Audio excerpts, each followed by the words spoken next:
Thank you. Well, quorum being present, I will call the meeting of the Freetown Conservation Commission to order. Let the minutes reflect the members that are present here, please.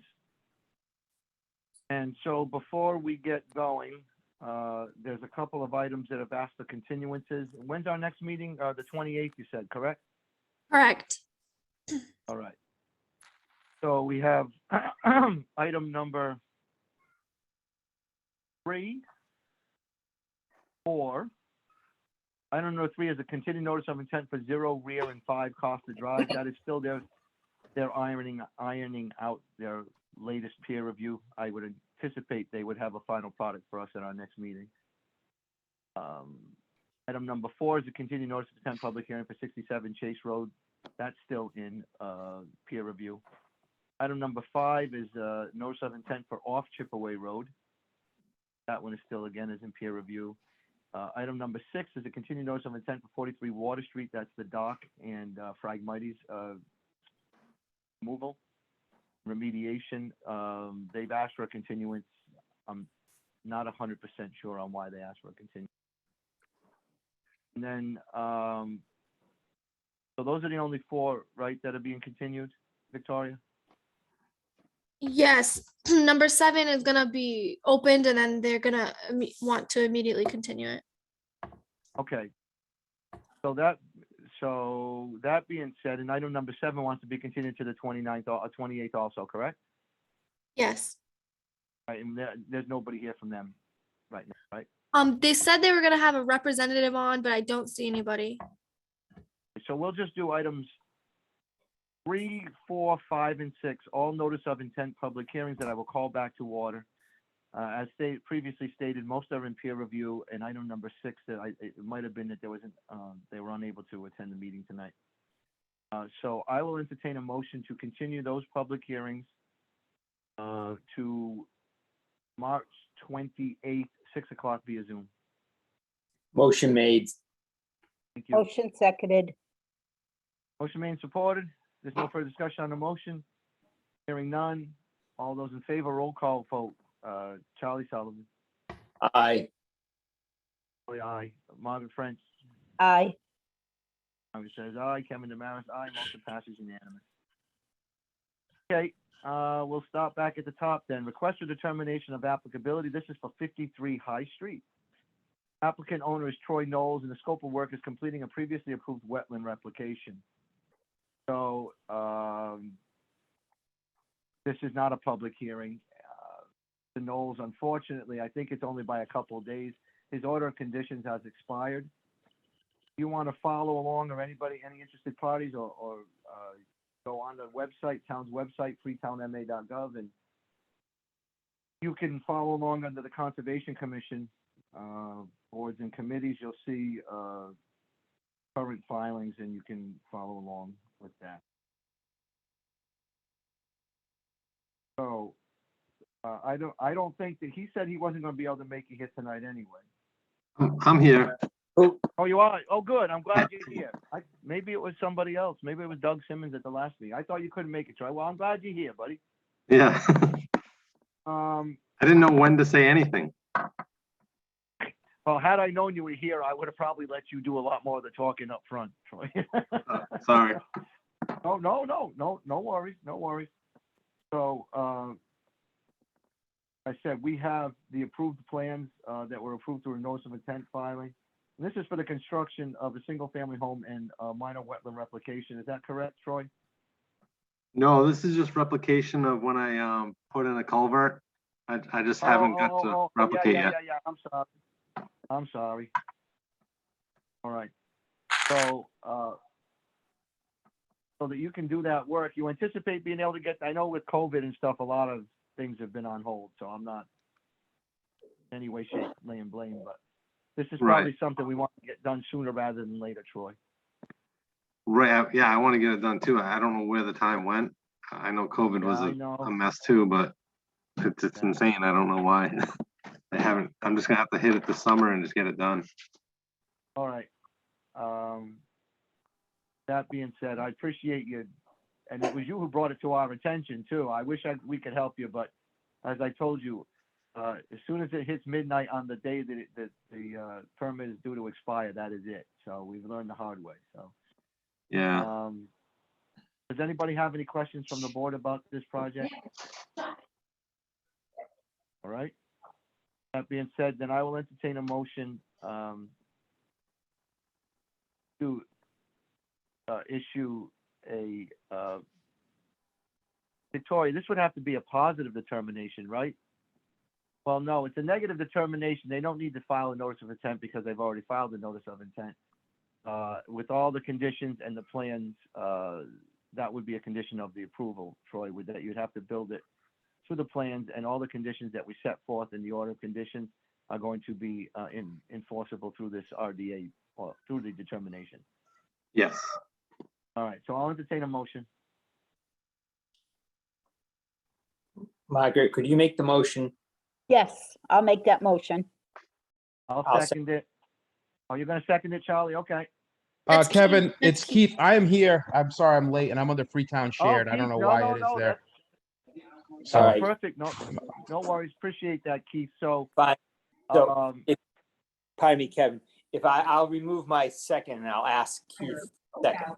Yep, that's fine. I'll second it. okay. Motion's been made and supported. Is there any further discussion on the motion? Hearing none, all those in favor signify by saying aye. Roll call vote. Charlie Sullivan. I'm going to abstain. Charlie Sullivan abstains. Thank you. Keith Mello. Aye. Mello, aye. Margaret French. Aye. Margaret says aye. Kevin Damaris says aye. Motion passes unanimous with one abstention. Okay, well, thank you very much. Next on our agenda, we have, is Alex here? Hi, Kevin. Hi.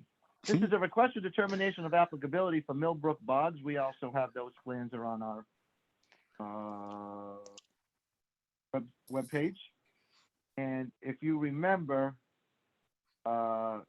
I think this was some of the work that we were talking about when we were out there, that if you could make everything line up right, that you were going to try and get done too. Is this correct? That is correct, sir. We were fortunate to line some stuff up, so that's what we're here to talk to you about. All right, well, perfect. Why don't you take it away and just state your name for the record? Thank you. Great, thank you. I'm Alex Hackman. I work for the Massachusetts Division of Ecological Restoration. My office is supporting the landowner here, who's Mass Wildlife, to implement wetland restoration on the former commercial cranberry bog, as we've called the project Millbrook Bogs Wetland Restoration Project. I'm joined tonight by my colleague Fletcher Clark, who's in Mass Wildlife as well. And he is actually the one running the upland habitat restoration work that we're going to describe to you tonight. So my plan is just to give a quick overview and then turn it over to Fletcher, who's the expert in this work, to have him describe what the work will actually entail. That sound all right? That sounds perfect. Thank you. Okay, thank you. And commissioners, nice to see you all again. Victoria, thanks for your help. Kevin, thank you for your help as usual. It does feel like we were just here. I'm sorry that we didn't have this resolved in time when we saw you in January, but it all came together shortly thereafter. The work we're going to talk to you about tonight that's described in the RDA filing is upland habitat restoration work on the western side of the property in the upland forested areas. This is around the heavily disturbed section of the property, the one that was kind of almost a subdivision, you know, that kind of sandy cleared area that's full of junk right now. So we are, the plan is to thin, I'll actually let Fletcher describe most of this, but essentially the work involves thinning the forest and storing the trees on this parcel for our use in the wetland restoration project. So I think the question for us about applicability under the Wetland Protection Act, specifically here, in general, all of this work is in the uplands, right? There's very little mapped wetland resource area in this parcel, and I can pull up a map if it's helpful. It's in the filing. But we are potentially within the buffer area for a few of those mapped wetland blocks on this area. So in our filing, I drew a little homemade line at 100 feet away from the map wetland resource area to suggest we would stay outside at the buffer zone. So I think what we're coming before you to basically say is we think our work's occurring entirely in the upland. It's complementary to the order of conditions and the project that you've already approved. We just want to make sure that we're crossing the T's and dotting the I's, and that we don't need to do any other kind of filing with you to permit this work at the local level under the Wetlands Protection Act. So with that, well, I'm going to turn over to Fletcher for a description of the work, and then if necessary, I can pop up a map and we can talk about where those areas are mapped and such. Take her away, Fletcher. Sounds good. Thank you. Hey, Welcome, everybody. welcome, Fletcher. Yeah, thanks everybody. Thanks for having me. I sit in your shoes in my own town too. I'm on 7 years running with my commission rather. So Good for you. yeah, it's actually really great to sit in on some of these and just see how you guys do your processes too. It's good. You always learn, like every town's different, and sometimes I wonder what we're doing. Well, don't hold that against us. Oh, of course not. No, that's a compliment. It sounds like you. you're on the ball. I like it. So as Alex introduced me, I'm Fletcher Clark. I work for Division of Fisheries and Wildlife, Mass Wildlife. I am a licensed forester here in Massachusetts. I am a habitat biologist with the agency. So my job is tasked with we kind of do a lot of landscape scale restoration projects. Most notably right now, we're working in Plymouth right now in the Miles Standish State Forest area on a couple of our WMAs that surround there. So to cut to the chase, Alex has come to us. Obviously, we are the fee holders of the property. Alex is doing the hydrology in the Cranberry Bog Restoration Project, which we're extremely excited about. And then we realized, oh gosh, there's this western piece. I don't know if you guys know where it is. It's our general parking area. People like to walk their dogs in there. And it has been taken over. So it's not the type of natural community that would reside in this area if there wasn't the exclusion of fire. So the disturbance of fire kind of changes the composition of the forest. And if you take away fire, like build houses around and take away the fire, then things what happen is a lot of white pine and red maple trees start to we kind of consider these guys generalist species that kind of take over the exact makeup of a pitch pine scrub oak community. So if fire got to happen occasionally, let me know if you need to get more, if I get too technical or complex here. If fire was allowed to naturally occur in your area, which is definitely something that happens all the time, you would have more of an open canopy forest, oaks, pitch pine, but specifically underneath those. So these trees would be kind of sparse, they'd be kind of spaced apart. But specifically underneath those trees, you have scrub oak, huckleberry, and blueberry, those kind of heathland species. That's where we're kind of eyeballing this at this area. So we're looking to change the forest composition, what it is now, which is white pine. There is the remnant trees are there. The pitch pine, the oak is still there, but white pine is kind of taken over. And as you know, that area has been heavily, the land use history is long. I mean, they use that probably for a gravel site. There's boulders all over the place for old, who knows what they were pulling out of or putting into those cranberry bogs. Right. So we're looking to do, and there's one last thing that's really a nice component of this piece. So there's that, but then there's this little 3-acre grassland. That's little blue stem that that's like this kind of, it's fire adapted, but pollinators love it. Moss butterflies, grassland birds, specifically a lot of endangered or ones with conservation status, like a sandling grasshopper sparrow, for example. So what we're doing, and that's kind of the really quick ballpark what we're looking at. So what we want to do is remove all the white pine, some of the red maple, and leave all the pitch pine and oak in order to stimulate the growth underneath to get that scrub oak, huckleberry, blueberry community back. Maintain the grassland as it is. But the reason we're coming in front of you is we're surrounded by all the wetlands. You have the cedar swamp to the south. You have these they call them, they're mapped as deep marshes, but they're the channels that the cranberry bogs had built. Yep. So you have this really modified area surrounded by water, essentially. So what we were thinking, well, Alex has gone through all this work with you all to get permitted to do this massive project. And we're like, well, we would like to take the small upland piece that's surrounded by your jurisdiction, cut those trees, but keep them on site and specifically Right. put them somewhere where a massive excavator can reach them while they do the restoration project, the hydrology restoration. That will probably happen within those water resource areas which fall under your jurisdiction. So what we're asking with the RDA You'll is, be installing them, Fletcher, not to cut you, but you'll be installing them. The end use will be, if I read the RDA correctly, the end use will be to put that within the restored natural wet areas that Alex team is doing, right? Yeah, but Kevin, we'll take care of that. We're just going to make piles of wood for now. And later when we hire the construction contractor, that'll be a big element of the wetland restoration. So Fletcher is going to make us the pile and we're going to use the pile later. yep. Okay. But this will require probably two pieces of massive equipment. One is a feller buncher, so a big tracked excavator type machine that has a saw on it, grabs the trees and cuts them.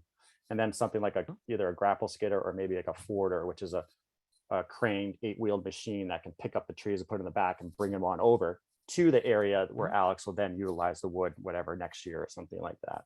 So we're not taking any wood from the site, but we are changing the composition, the structure. We're kind of basically, essentially it's a change of use from a forested landscape more to this, what we call a sand, like a barrens landscape, which is this, really, we're really focused on that shrub layer, but maintaining all the oak and pitch pine that are on site. At the moment, I don't have a count exactly per acre how many trees will be left, but it'll be kind of low to the probably 5 to 10 trees per acre, depending on the size. I've gone in there a couple of times, but yeah. Okay, that was a bit. You say 5 to 10 trees will be remaining per acre. Correct. Okay, that's Heavy. That's extensive, which is Heavy cut. hey, if it needs to Yes. get done, it needs to get done. Let's just It's a put it heavy this cut. way, right? Well, yeah. And also it just, I mean, that this probably the timber, a lot of pine's been cut off this site from the previous landowner. So in terms of timber quality, there's not much, but yes, we're going to open this site up. And then what it'll be buffered by is the new restored wetland on the, I guess that's the east side that Alex is working on the south side by the current existing Atlantic white cedar swamp. And then on the west side, there's a couple homes that border that. But right now the boundaries are marked and certain, everything's surveyed at the moment. So it would be, yes, it's going to be a heavy opening, but we're also going to maintain that grassland. Let me just make a general comment, right? This is what you two folks do for a living, right? We get together as Conservation Commission members and oftentimes we will defer to the experts as to what's the best, management practices there. And clearly you have a plan. This is part of an overall master plan. So while it may seem like that's a lot, and it really is, the end is going to be, it's like Alex's project, right? The overall project. It's a big project, but the end result is going to be a much better environment for the area. And you're in essence fixing it, right? Something that natural fire would have taken care of over time. That's not allowed exactly to do correct. that, to your point. So Yes. I don't think you're going to get much pushback relative to the means and methods by which you accomplish your goal from us. Mm-hmm. Right. Kind of going to create a unique habitat patch too, Kevin. I mean, these are kind of rare, and Fletcher, correct me if I'm wrong, but I think this is pretty rare. You've got all these other kind of habitat patches here. This is almost, it's like a little gem in the matrix of all these different habitat patches that wouldn't happen without this kind of intervention. Right. And we do this heavy hit hard, and then you walk away and let nature do its thing at that point. But you do have to come in heavy-handed. So is it your, is it your intent to clear out all the current underbrush? No, you're going to leave pitch pine. You said you're going to leave the taller standing oaks. Is that correct? Yes, correct. Or you're going to leave scrub oak too, or? Oh yeah, we'll leave it. But also, if you drive over that stuff and crush the scrub oak, it's right back the next year. I mean, it's amazing how I do a lot of prescribed fire for work too, and I have to walk through that stuff all the time. Okay. It's amazingly resilient, vibrant, vigorously growing thing. But right now, it's not, because the white pine has come in and shaded out that understory. Shaded everything, right? So you don't have that. You don't have the function of this natural community here, because it's been essentially degraded. Right. So we're just trying to bring it back to where it was, and then let all the critters come back and do their thing. So Alex, this is the area that we walked, and unfortunately, we looked like somebody had come in and taken some burls, right? That's it. Do you want me to throw up the map just to make this? No, Just- well, I mean, okay. we've got it on. We've got it on. Okay. I think. That's right, Kevin, though. It's behind that clear. Yeah, you're right. And we found that old kind of weird dump that the old farm used back there. Well, Yeah. I guess that's the next question. Is there any intent during this project to maybe clean some of that stuff out? What are we talking about here? Is this when you walk straight in from it's in the back? It's Or kind of it's like, it's like when you walk in from that cleared area, Fletcher, the old subdivision almost was, you going Right. into the woods. It's off to the left and down a bit. There's a low spot. It looks like, I guess, Kevin, we kind of described it as like an old farm dump. It's probably. hard to tell what's really in there. I don't think we've done a good inventory. I could tell you, we can at Right. least I would just certainly look at that. say this, and this is pretty standard. We ask just anybody doing projects, and I think you guys would probably. There is stuff that's loose and on top, and that you can readily get and remove. Let's try and do that. I'm not, to your point, and I've watched enough of New England history to realize that, yes, oftentimes homesteads and farms had their own dump, and you could start digging in that, and you'll be there a month of Sunday, Right. and you won't get half of it out. So, Well, I'll not to also say, that it- yeah, sorry, go ahead. go ahead. Well, it's public land, so safety is a priority. So if it's stuff if it's just a bad thing, we could probably take advantage of having all the heavy equipment there at some point. So That we was can really definitely my reassess and see what we're looking at, because it is, Mass Wildlife, we're open to also hunting, trapping. Yep. That's our constituents, but as you know, this is also a very busy dog walking place as well. So Well, it is. safety is a concern to allow people to recreate there safely. Perfect. All right. Well, I'm excited about it, Alex. We're really excited about. I'm looking forward to the springtime. Well, springtime's just around the corner, but trying to get you in. I think after the election's over, we'll try and get you in to meet with the Board of Selectmen just to tell Good. everybody about the good work that you guys are going to be doing out there. Well, I hope you still say that when we're all done with this project. I feel like you I'm will, but pretty I'm sure feeling good about it. I'm pretty sure we will. So, Kevin, one does more. anybody Can I offer just Absolutely, one more please. quick point for the commission? I Yeah. mean, this is an innovative thing that we're doing with Fletcher's group. You normally acquire this kind of wood. These are whole 20-foot plus pieces of wood. We normally get those way far away, put them in a big truck, and bring hundreds of truckloads to a site like Right. this. Right. So this is saving us hundreds of truckloads worth of carbon, but also, by my calculation, between $400,000 and $500,000 on this project. This is like a make or break. Those are tax dollars. Those Yes. are yours, mine, and everyone else's tax dollars. Yes. So this is a huge deal, and we're extremely grateful for the partnership from Fletcher's group to do this together. That's a very good point. So, and it would, the amount of traffic won't, and truck traffic and vehicular traffic won't be an increase. And so, Nope. I mean, you're going to have a lot of trees, but you've got a lot of areas to utilize them in. So that's good. Yep. Does anybody from the board have any questions or comments on this?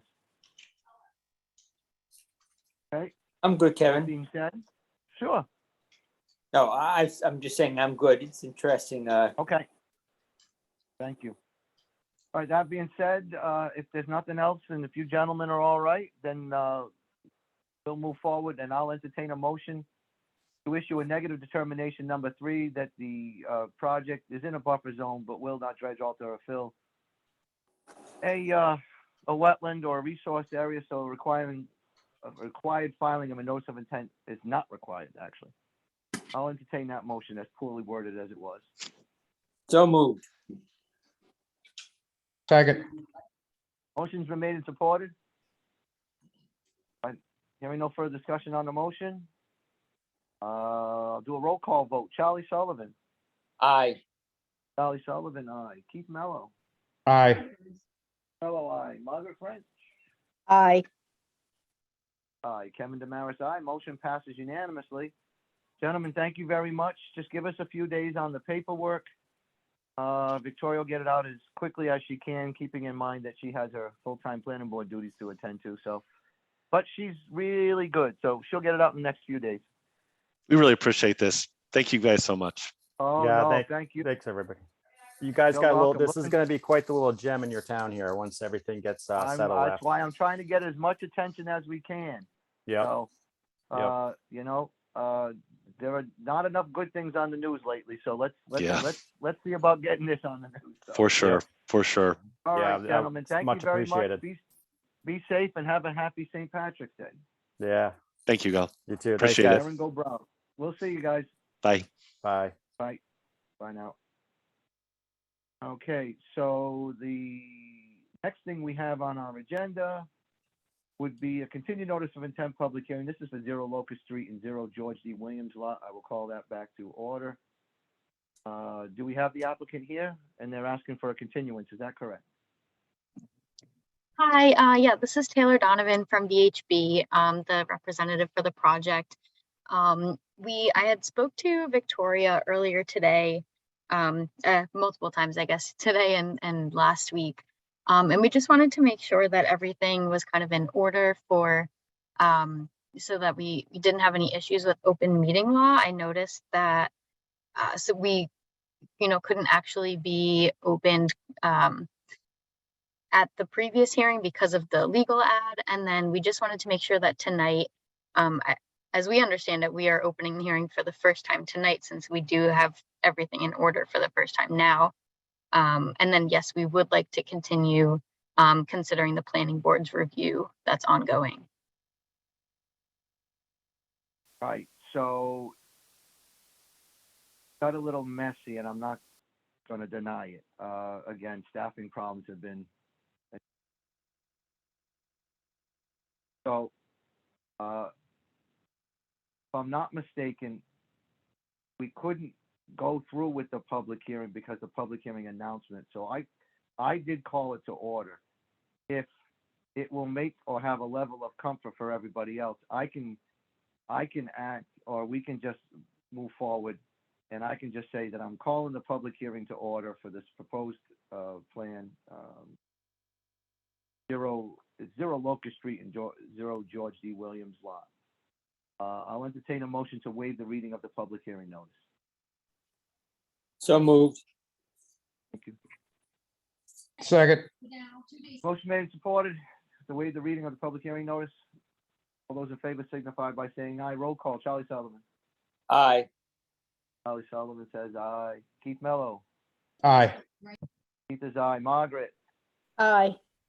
Margaret's aye. Kevin says aye. Okay.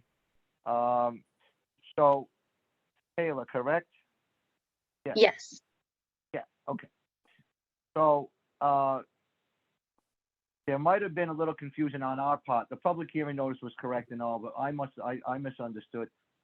I thought you were coming in for the subdivision, but apparently you're coming in for the solar array. Is that correct? And all the associated work with the solar. Yep. Yeah. A colleague of mine was taking care of, the subdivision with the planning board, but yes, Sarah. Yeah. Yep, Sarah. Yes, and we have a separate application for the proposed solar array, so that's what this is for. Okay. So, and I think we can continue on. It's just that understanding that Concom probably won't sign off on this until it's gone through peer review. And peer review, we can start it now relative to stormwater, but we haven't created the subdivision yet officially, so they can't, and they haven't filed for the solar yet on the site plan review side of things, planning board. So we usually run those things, or at least the review, so that we're not wasting time, energy, and money. We run those concurrently. So anticipate you won't have a problem getting your Form C subdivision approved. We just looked at it the other night, and there's just a couple minor changes you have to make. And then we can immediately start that. So I have no problem continuing this till the 28th. Have we received any peer review funds from the applicant yet? Victoria? No, we haven't. Okay. All right, so what I'll have Victoria do, Taylor, is reach out to Environmental Partners Group, get an estimate on that, provide that estimate to you. Once we receive a check, then we can start the peer review for compliance with the Wetlands Protection Act, and it would also include compliance with the site plan review and the solar application. Okay, yep, that sounds great. We wanted to continue so that, it could happen as expeditiously as possible and that we're not doubling up on work with your board and the planning board. So that works for us. All right, excellent. All right, so we'll continue the public hearing for this. Again, just so you understand how this works, right? And I can't remember, the wetland delineation has not been approved, or has it been, was it previously approved or no? It was part of an ORAD. Okay, so that's right. It was part of yeah. You did you filed an ANRAD or an ORAD and basically asking us to approve the resource delineation. It was reviewed, if I'm not mistaken, by Brooke Monroe from Environmental Partners. But either way. I would have to double check on that. It was not our delineation. It was a previous standing ORAD. Okay. But yes. There's been a lot of interested party in hands in this project over time. So, all right. If nobody has any other questions, then I will entertain a motion to continue the public hearing, proposed solar array to at 0 Locust Street to March 28th, 6 o'clock via Zoom. I'll make that motion. Second. Motion's being supported. There's no further discussion on the motion. Hearing none. All those in favor signify by saying aye. Roll call. Charlie Sullivan. Aye. Charlie Sullivan, aye. Keith Mello. Aye. Mello, aye. Margaret.